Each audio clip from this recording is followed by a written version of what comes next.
Good afternoon everybody and welcome back to online learning.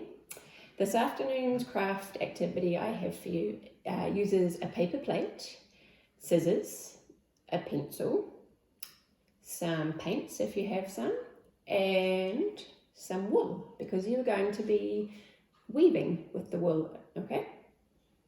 Alright, so if you have a paper plate lying around the house, or plastic is fine too, you're going to start by grabbing a glass to get that circle shape. And what you're going to do is put it down right in the middle of the plate and trace around it. Okay, so we trace right around the middle of the paper plate. Next, you're going to grab some scissors and you're going to start making cuts in the paper plate. Those are going to be the petals. So you're going to cut to the line that you've drawn with your circle. Okay, so that's where you stop cutting. And you're just going to go down to the line and stop. Down to the line and stop. And you're going to do 9 petals, okay? Not more, not less. You're going to do 9 petals, okay? So I'm going to put that down and I'm going to show you one that I cut already, and then I got my paints out and I painted it yellow and orange. Okay, so what you're going to do next, you're going to turn your paper plate over, grab whatever wool you have and a bit of sellotape, and you're going to stick the end of the wool to the back of the plate, okay, so that you can't see it. Then you're going to turn it over and you're going to use the technique that I know some of you have done before, and that's the over, under, okay, and you're just going to repeat that technique all the way around the middle of the plate, okay, so you're going to go over the petal, under the petal. So I'll carry on with what I've started here. So I've gone over, now under the petal, and under the next petal. You're just going to keep turning it round, and you're going to keep doing this for quite some time until you get a few rows of wool going around the middle of the paper plate, and that's just going to make a beautiful pattern in the middle. Okay, so it's a great activity just to practice your weaving skills. So over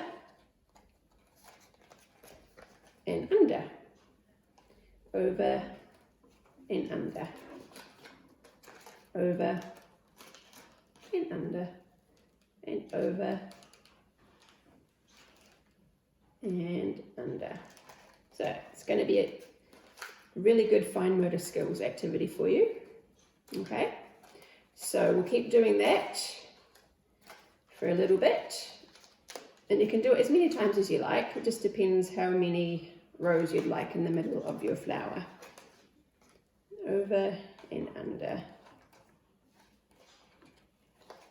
Okay, so quickly, see if I can get some more done for you. After that, we're going to grab a pair of scissors and make the edge of our petals rounded so they're not so square. Okay, over, under, over, under, over, under. See how fast you can go. I'm sure you can do it without mums and dads' helps too, because you guys are pretty good at weaving. I've done lots of weaving with you and so have the other teachers, and we've been really impressed with your skills. Over, under. Okay, so we can stop there, but you can keep going a little bit more until you make it as thick as you want. But I'm just going to show you what I meant about the petals.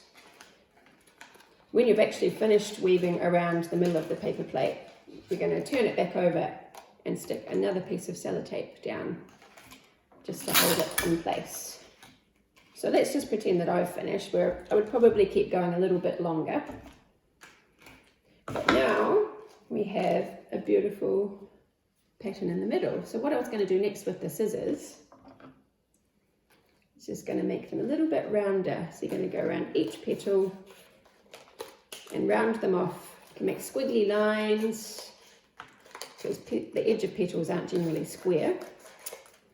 So around and around once more using those scissor skills, which is awesome.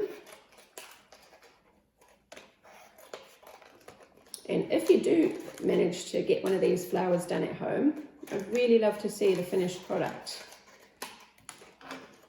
So make sure you send the photo in, okay? And I think that just looks a bit nicer with the rounded petals. And then if you wanted to, you can take a piece of green paper and cut a strip out, and that could be the stem, okay?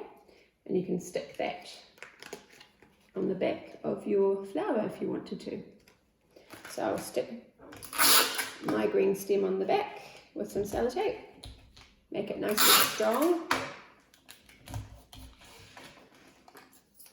And there we have a beautiful flower. So don't forget what you needed, the paper plate. Get whatever colour paints you feel like, or if you don't have any paints at home, you can do crayons or colouring pencils or felts. You can make beautiful patterns.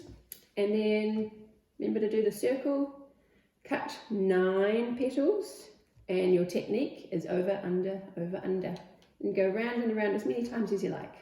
Okay, I hope you really enjoy this activity, and I want to see some finished flowers when you've had a turn at home, okay? All right, we'll see you next time with some more activities. Bye-bye.